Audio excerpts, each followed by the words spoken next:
சன்லேண்ட்ல சமைச்சா சக்தி தானா வரும். குறைந்த விலை நிறைந்த தரம் தங்கள் தேவைகள் அனைத்தும் ஒரே இடத்தில் ஜெயச்சந்திரன். Feel the nature. இலை beach meadows on Cuddalore by Tiranam Homes. சீமான் விஜய் கூட்டணின்னெல்லாம் இப்பவே நிறைய பேசுறாங்க. என்ன நடந்துட்டு இருக்குது? தம்பியை நம்ம அப்படி விட்டுற முடியாது. நாங்கள் விரும்புகிறோம் 26ல் போட்டியிடலாம்னு நினைக்கிறோம். அரசியல் அறிவிச்ச பிறகு பேசியிருக்கோங்க. தம்பி நானும் பேசும்போதோட வேற யாரையும் நீ சேர்த்துக்கிறதான்னு கேட்டார். அந்த நேரத்தில் யோசிக்கலாம். விஜயை வரவே விடக்கூடாதுன்னு ஒரு கூட்டம், ஒருவேளை வந்துட்டா சீமானோட சேர்ந்துட விடக்கூடாதுன்னு ஒரு கூட்டம். வேலை நடக்குது தானே. ஏன் சீமானோட சேர்ந்துடக்கூடாது? உதயநிதி சீஃப் மினிஸ்டரா கொண்டு வர யார் துடிக்கிறா? யார் துடிப்பா? அவங்க கட்சிக்காரங்க. அவங்க தான் தடுப்பாங்க.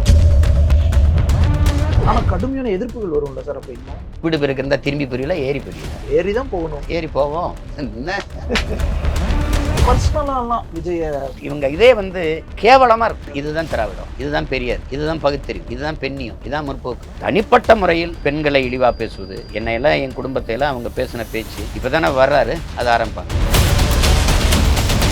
கொலை செய்யறது, கற்பழிக்கிறது, எது செஞ்சாலும் மறைக்கிறது, அதை கண்டுக்காத, அவனை பேச விடாத, அது பண்ண அவரே அதை பத்தி அந்த பத்திரிக்கையாளன் பேசுறான், நான் போடுற அவனை, இந்த வேலையெல்லாம் யார் பண்ணுவாங்க? நான் கேட்கறதுக்கு மட்டும் போயிருக்கு. இதெல்லாம் செய்யறவன் நல்லவனா கெட்டவன்? இதெல்லாம் செய்யணும் கண்டிப்பா கெட்டவங்க. இப்ப இதெல்லாம் இங்க நடக்குதா இல்லையா? சமூகமே ஒரு குற்றச்சமூகமாக மாற்றிட்டாங்க. இது என்ன அநாகரிகளை ரசிக்க வீட்டு பெண்களை பேசுறது, ஒரு பொம்பளை விட்டு அசிங்கப்படுத்துறது. கடைசியாக எவன் ஒருத்தன் ஏறி வாரானோ அவனை கெடுக்கிறதுக்கு கடைசியாக பெண்ணை வச்சு ஒரு பெண்ணோட பொருத்தி அந்த பண்பை மாண்பை அழிச்சிருது. கேரக்டர் அசாசினேஷன் பண்ணி சொல்லிச்சு. இதுதான் கடைசி கருவி. நீ ஓகே நாடானா இல்லை, 5 பொண்டாட்டி 6 பொண்டாட்டி, பேருக்கு ஒரு பொண்டாட்டி, ஊருக்கு ஒரு வப்பாட்டி வச்சு வாழ்ந்தவன்லாம் இங்கே புனிதம் பேச போடுவான். அதான் திராவிடம். நீங்கள் ஒரு மீம்ஸ் கிரியேட்டருக்கெல்லாம் குண்டாஸ் போட்டால், இப்போ ஃபெலிக்ஸை எதுக்கு நீ ஜெயிலில் வச்சுருக்க?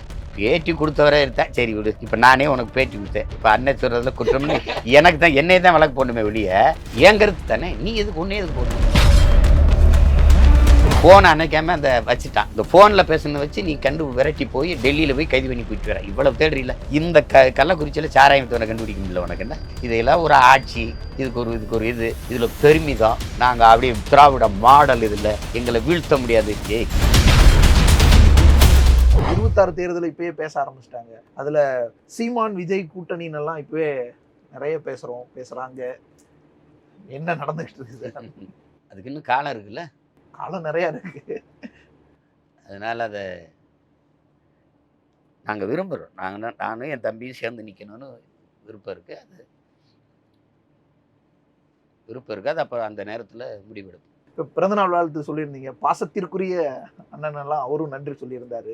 உண்மையிலேயே அவர் என் அன்பிற்குரிய பாசத்திற்குரிய தம்பி. நான் அவனுக்கு உண்மையிலேயே நான் அண்ணன். அதனால் அது நாங்கள் அரசியலை தாண்டிய உறவு எங்களுக்கு இருக்குது. அதனால் அது அவர் இப்போ தானே அரசியலுக்கு வராரு. அதனால் அது தம்பியை நம்ம அப்படி விட்டுற முடியாது. அது அவருக்கு பல பிரச்சனைகளுக்கு நான் கூட நின்றுருக்கேன். உங்களுக்கு தெரியும்னு நினைக்கிறேன். அவர் என்ன தெரியாத பாசம் இருக்கும். அதனால் நாங்கள் ஒருத்தர் அப்படி அன்பை பகிர்ந்துக்கிறது இயல்பு தானே. அதில் அரசியலாக ஒரு பெரிய இந்த எங்கள் உணர்வோட ஒத்து இருக்கிற, என்னோட கோட்பாடு கொள்கைகளோட ஒத்து போகிற இயக்கங்களை எல்லாம் இணைச்சிக்கிட்டு 26ல் போட்டியிடலாம்னு நினைக்கிறோம். நாங்கள்லாம் நினைக்கிறோம். தம்பி நானும் பேசும்போதோட வேற யாரையும் நீ சேர்த்துக்கிறதான்னு கேட்டார். அந்த நேரத்தில் யோசிக்கலாம் அப்படின்னு சொல்லிட்டு விட்டுருக்காது. அப்படி தான் இருக்குது. இப்போ அவர் இன்னும் ஒரு படம் இருக்குது. அவருக்கு செப்டம்பரில் ஆரம்பிக்கிறார் கட்சி. அப்போ அதுக்கப்புறம் அதை யோசிக்கணும். இப்போ எனக்கும் பயனாக இருக்குது, அவருக்கும் பயனாக இருக்குது. அது ஒரு புள்ளியில் குவிய முடியுமா அப்படின்னா அப்புறம் யோசிக்கணும். பேசியிருக்கோங்க. அரசியல் அறிவிச்ச பிறகு அப்புறம் பேசிக்கலாம். இப்போ நேரம் இருக்குல்ல. இப்போ விஜயை வரவே விடக்கூடாதுன்னு ஒரு கூட்டம், ஒருவேளை வந்துட்டா சீமானோட சேர்ந்துட விடக்கூடாதுன்னு ஒரு கூட்டம். வேலை நடக்குது தானே. ஏன் சீமானோட சேர்ந்துடக்கூடாது? இப்போ இதுவரை இந்த நிலத்தில் இருக்கிற அரசியலை அறவே நாங்கள் அப்புறப்படுத்திடுவோம். இப்போ நீங்கள் இந்த திராவிடம், அந்த இது திருட்டு, திராவிடம் என்பதே திருட்டு தான். நீங்கள் இப்படி பாருங்களேன், ஒன்று கேட்குறேன் உங்களுக்கு. சாராயம் யார் விற்பா? சினிமாவை எடுத்துக்கிறோம், திரைப்படத்தை வச்சு பார்ப்போம். சாராயம் யார் விற்பா? கெட்டவன், வில்லை, டான். கொள்ளை யார் அடிப்பா? கெட்டவன். மணலையெல்லாம் கொள்ளை அடிக்கிறது அவன் தான் பண்ணுவான். எல்லாத்துக்கும் கமிஷன். நீ என்ன இங்கே என்னென்ன கடை போடுறியா, பில்டிங் கட்டுறியா, 50% கொடுத்துரு, 25 கொடுத்துரு அண்ணனுக்கு. அது யாரு கேட்பா? வில்லன் கேட்பான். இந்த மாதிரி வேலைகளை இந்த கொலை செய்கிறது, கற்பழிக்கிறது, எது செஞ்சாலும் மறைக்கிறது, அதை கண்டுக்காத, அவனை பேச விடாத, அது பண்ண அதை பற்றி அந்த பத்திரிக்கையாளன் பேசுகிறான், நான் போடுறான் அவனை, இந்த வேலையெல்லாம் யார் பண்ணுவான்? டான். இதை பண்ண இது எல்லாமே இந்த திராவிட கட்சியில் ஆட்சியில் இருக்குதா பாருங்க. நான் கேட்கறதுக்கு மட்டும் போச்சு. இதையெல்லாம் செய்கிறவன் நல்லவனா கெட்டவன்? இதெல்லாம் செய்யறோம் கண்டிப்பாக கெட்டவங்க. இப்போ இதெல்லாம் இங்கே நடக்குதா இல்லையா? நடக்குதா? அதுதான் இந்த ஜோசப் இப்போ ஐயா லெலின்னு சொல்கிறாரு பாருங்க. என்ன சொல்கிறாரு? டை, ஒரு பைத்தியக்காரங்கையில் நாடு இருக்குது, அவனுக்கிட்ட அதிகாரத்தை கொடுத்த பைத்தியக்காரங்களாம் யாரா அப்படின்னு கேட்குறப்படி. நம்ம இந்த பைத்தியக்காரங்க தான். அது மாதிரி இது என்ன ஆயிடுச்சுன்னா, இது கெட்டவன் ஆயிடுச்சு. ஆனால் நீங்கள் பாருங்கள், எங்கள் மக்கள் தினம் தொழுகிறாங்க, தினம் ஜெபிக்கிறாங்க, தினம் கோயிலில் போய் வழிபடுறாங்க. ஆனாலும் இந்த அநியாய செயல் இருக்குல்ல, வேதம் கற்பிக்குது இது தப்புன்னு, பைபிளுக்கு இதெல்லாம் பாவம்னு, பாவ செயல்னு, குரான் போதிக்குது இதெல்லாம் ஆறாம், இதெல்லாம் தப்புன்ட்டு.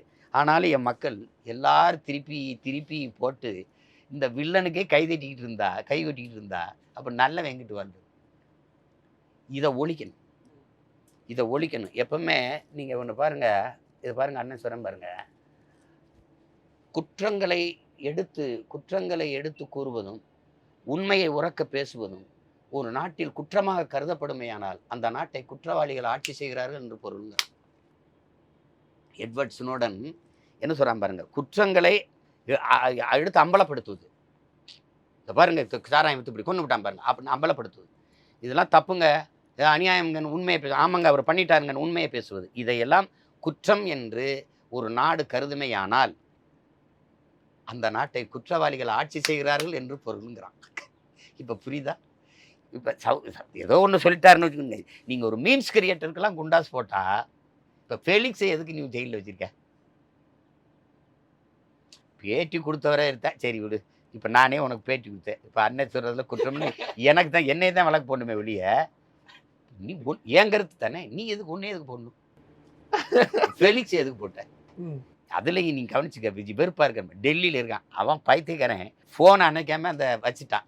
இந்த ஃபோனில் பேசுனதை வச்சு நீ விரட்டி போய் டெல்லியில் போய் கைது பண்ணி கூட்டிட்டு வர. இவ்வளவு தேடுறீல, இந்த கள்ளக்குறிச்சியில் சாராயத்தவனை கண்டுபிடிக்க முடியல உனக்கு, என்ன தெரியல உனக்கு? இதையெல்லாம் ஒரு ஆட்சி, இதுக்கு ஒரு இதில் பெருமிதம், நாங்கள் அப்படியே திராவிட மாடல், இதில் எங்களை வீழ்த்த முடியாது. ஏய், கொடுமை தான் இதெல்லாம். விஜய் அரசியலுக்கு வர விடாம ஒரு கூட்டம் தடுக்குதுன்னு சொன்னீங்க, யார் தடுக்கிற? எதனால அவரை எப்படி தடுக்கணும்? வர விடக்கூடாதுன்னு தான். அது என்ன, யார் தடுப்பா அவங்களுக்கு தெரியாது. எல்லாம் இந்திய திராவிட அரசியல்கள் தான் உள்ள விடாமல் தடுக்கணும்னு நினைக்கிறேன். உதயநிதி சீஃப் மினிஸ்டரா கொண்டு வர யார் துடிக்கிறா? சீஃப் மினிஸ்டரா கொண்டு வரது துணை யார் துடிப்பா? அவங்க கட்சிக்காரங்க, அவங்க தான் தடுப்பாங்க. ஓகே, புரியுதா? உதயநிதிக்கு போட்டியா வந்துருவாரு அல்லது வர விட மாட்டாருங்கிறதுக்காக தடுப்பாங்களோ? இருக்கலாம் இல்லையா, இடையூறா இருக்கும்னு நினைப்பாங்க. என்னையவே அவர் நெருக்கடி கொடுக்கறது காரணம் வந்து, இப்போ அவங்க இருக்கிற வரைக்கும் இருக்குது. ஒரு ஒரு காலகட்டத்தில் கட்டுப்படுத்த முடியாமல் ஏறிட்டான்னா ஒன்றும் பண்ண முடியாதுல்ல. இந்த அரசியல் இருக்குது அதில். ஆனால் கடுமையான எதிர்ப்புகள் வரும்ல சார். அப்போ இன்னும் அலை இல்லாத கடலால் நல்ல மாலுமியை உருவாக்க முடியுமா தம்பி? தடையில்லாத படைக்கு என்ன வேலை தம்பி? என்ன வேலை தம்பி? ஸ்பீடு பிரேக் இருந்தால் திரும்பி புரியல, ஏறி புரியல, ஏறி தான் போகணும். ஏறி தானே போகணும், ஏறி போவோம் சார். ஆனால் இப்போ சோசியல் மீடியாஸில் பிறந்த நாளை ஒட்டி பர்சனலாலாம் விஜய, இதுதான் திராவிடம், இதுதான் பெரியார், இதுதான் பகுத்தறிவு, இதுதான் பெண்ணியம், இதுதான் முற்போக்கு, எல்லா நாகரிகங்களையும் கற்பித்தவங்க இவங்க தான். அங்கே தானே நான் இருந்தேன், 15 வருடங்களை தொலைச்சிருக்கேன், 15 ஆண்டுகளை அங்கே தான் இருந்தேன். என் சில இளவயதுலேருந்து அதிகமாக பெரியாரிய கருத்துக்களை தெருத்துருவா கொண்டு பேசி, அதனால் பல வழக்குகளை வாங்கி சோடா பாட்டில் கல்லெல்லாம் எரிஞ்சாங்க கருங்கல் பாளையத்தில். அந்த அளவுக்கு வேலை செஞ்சவன் நான். இப்போ எங்கள் அண்ணன் சத்யராஜ் இவங்கெல்லாம் பேசுகிறாங்கன்னா திடலில் தான் பேசுவாங்க. என்ன மாதிரி தெருவு தெரு பேசினவங்க இல்லை பெரியாரை பற்றி. உங்களுக்கு புரியுதுன்னு நினைக்கிறேன். அது ஒரு காலகட்டத்தில் அவங்க எங்கள் தலைவரை சந்திச்சவரை எனக்கு வேறு பாதை போனவொன்னா அது விரிஞ்சிருச்சு, அதை பேச வேண்டியதில்லை. இப்போ தனிப்பட்ட முறையில் பெண்களை இழிவாக பேசுவது, என்னையெல்லாம் என் குடும்பத்தையெல்லாம் அவங்க பேசின பேச்சு இப்போ தானே வர்றாரு, அது ஆரம்பிப்பாங்க. ஆனால் இதை கண்டிக்கிறேன். ஏன்னா சமூகம் இது வந்து இவங்க இதே வந்து கேவலமாக இருக்கும். சமூகமே ஒரு குற்றச்சமூகமாக மாற்றிட்டாங்க. இது என்ன அநாகரிகங்களை ரசிக்க, வீட்டு பெண்களை பேசுறது, ஒரு பொம்பளை விட்டு அசிங்கப்படுத்துறது, கடைசியாக எவன் ஒருத்தன் ஏறி வாரானோ அவனை கெடுக்கிறதுக்கு கடைசியாக பெண்ணை வச்சு ஒரு பெண்ணோட பொருத்தி அந்த பண்பை மாண்பை அழிச்சிருது, கேரக்டர் அசாசினேஷன் பண்ணி சொல்லிச்சு. இதுதான் அவன் கடைசி கருவி. நீ ஓகே நாடானா இல்லை, 5 பொண்டாட்டி 6 பொண்டாட்டி பேருக்கு ஒரு பொண்டாட்டி ஊருக்கு ஒரு வப்பாட்டி வச்சு வாழ்ந்தவன்லாம் இங்கே புனிதம் பேச போடுவான். அதான் திராவிடம். இது என்ன இவங்கள்ட்ட யோக்கியது இருக்குது? வாடகை வாய்களை வாங்கி வச்சுக்கிட்டு இன்னும் பேச்சுன்னு இல்லை, ஆரம்பிக்கும் போதே அப்படி தான் ஆரம்பிப்பாங்க. அது நம்ம பேச முடியாத அளவுக்கு இருக்குது இப்போ ஊடகத்தில். நீங்கள் துண்டிச்ச பிறகு எப்படி பேசுவாங்கன்னு பேசிக்க வேணா காட்டு. சைத்துக்கிற வேண்டியது இருக்குது. என்ன இந்த வாழ்க்கைக்கு அதே பெரியார் சொன்னதான் சொல்ல வேண்டியது இருக்குது. இனமானம்னு வந்துட்டால் தன்மானத்தை பார்க்க முடியாது அப்படி. அதனால விட்டுட்டு போக வேண்டியது. ஆனால் அது குடும்பத்தையும் பாதிக்கும்ல சார், நம்மளை தாண்டி பாதிக்குது. இப்போ என்னை பொறுத்த வரைக்கும் என் மனைவி பிறக்கும் போதே அமைச்சர் மகள், அவள் பார்க்காத அரசியல் இல்லை. அதனால அவள் என்ன எடுங்க எங்கே தூக்கி போட்டு போயிடுவா, அவள் போயிடுவா. ஆனால் இப்போ என் தம்பியை பேசுறது, தம்பி சிவகார்த்தியன் பேருந்து அவரை பேசுறது, இவரை பேசுறது, சின்ன சின்ன பிள்ளைகள்லாம் தாங்க மாட்டாங்க. எனக்குன்னா எங்கள் குடும்பம் பக்குவப்பட்டுருச்சு. அது இது இப்போ அது ஒன்றும் இல்லை, அது என்னப்பா அப்படின்னா பார்த்துக்கிறேம்மா, சரிப்பா, அவ்வளோதான் முடிஞ்சு போச்சு. இப்போ இவங்கெல்லாம் நம்ம பிள்ளைகளை இப்போ என்னை பேசுகிற என் மகன் பெரிய பையன் ஆகிட்டான், இப்போ பள்ளிக்கு போகிறேன், அவன் நண்பர்கள் எப்படி அவன் எதிர்கொள்ளுவேன்? அந்த மன உணர்வை பார்க்கணும். அது சமூகம் அப்படி இருக்கணும். அது அப்படி இல்லாமல் ரொம்ப அழுக்காயிருச்சு, குப்பையாயிருச்சு. நீ அவனையெல்லாம் தூக்க மாட்டிறியே, உன்னை எதிர்த்து பேசுனா டக்குன்னு உள்ளதுக்கு போயிடுறியே. எங்கே இருக்குது ஜனநாயகம்? மாற்று கருத்து வந்தால் குறவலையை நேரின்னா அப்புறம் எப்படி கருத்து வரும்? அப்போ ஒரு எதையும் தாங்கும் இதையும் அதாவது நீ வால்டேர் சொன்னது இவங்க தான் பேசுனாங்க. இவங்க மேடையில் தான் நான் கேட்டேன். பிரான்ஸ் நாட்டு அறிஞன் வால்டேர், உன்னோட கருத்தில் நான் முரண்படுறேன், ஆனால் உன் கருத்தை சுதந்திரத்திற்குமான உரிமையை, சுதந்திரமாக சொல்வதற்கான உரிமை இருக்குல்ல, அதை உயிரை கொடுத்தாவது பெற்றுத்தரேன்றான். நீ எனக்கு எதிராக பேசுறதா இருந்தால் கூட பேசுறதுக்கு உரிமையை நான் வாங்கி தரேன். அதை தான் பெரியாருன்னு சொன்னார். நீங்கள் ஏங்க கோயிலுக்கு, உங்களுக்கு தான் கடவுள் நம்பிக்கை இல்லை, அப்புறம் ஏன் என் கோயிலுக்குள்ளே போகணும்னு போராடிக்கிட்டு இருக்கீங்க?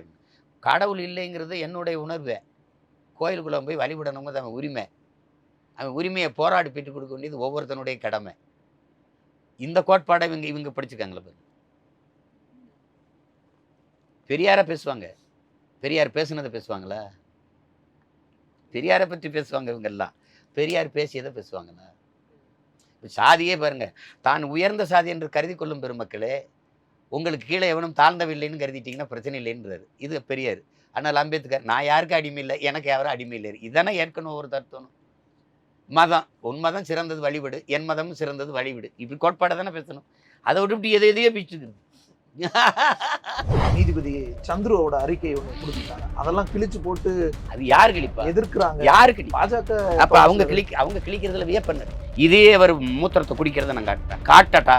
எல்லாரும் குடிக்கிறாங்கல்ல. அப்புறம் மூத்திரம்னா கொச்சையா இருக்கு, கோமியம்னா நல்லா இனிப்பா இருக்க. நீங்களா இருக்கலாம், நாங்களா இருந்தா உங்களுக்கு வலிச்சிடும். அப்படிதானே? நான் செப்பரேட்டிஸ்ட், நான் தேச துரோகி, நான் ஆன்டி இந்தியா, உங்க அப்பத்தா இந்தியன், இதெல்லாம் நக்கலா இருக்குன்னா வெறிவரமா வராது. அதெல்லாம் விசிகாவும் 2 தொகுதி ஜெயிச்சதன் மூலமா அங்கீகாரம் பெற்று, அது ரொம்ப ரொம்ப தாமதம். எங்க அண்ணன் எப்பவோ அந்த இடத்த பெற்றுக்கணும். 23 விழுக்காடு ஆதி தமிழ் குடிகளின் வாக்கு. காங்கிரஸ்க்கு எவ்வளவு கேட்கறது? பதில் சொல்லுங்க. நீங்க தான் கேள்வி எப்படி நம்ம பதில் சொல்லுங்க. இல்லை தனியாக அவங்க போட்டிட்டப்ப கம்மியாக தான் வாக்கு சதவீதம் தெரியுதுல்ல? எதுக்கு 10 சீட்? அதை எங்க அண்ணனுக்கு கொடுத்தா எம்பி 10 எம்பி ஏன் கொடுக்கூடாது? சன்லேண்ட்ல சமைச்சா சக்தி தானா வரும். குறைந்த விலை நிறைந்த தரம், தங்கள் தேவைகள் அனைத்தும் ஒரே இடத்தில். Jayachandran. Feel the nature. Ilai Beach Meadows on Kadalur by Taranam Homes.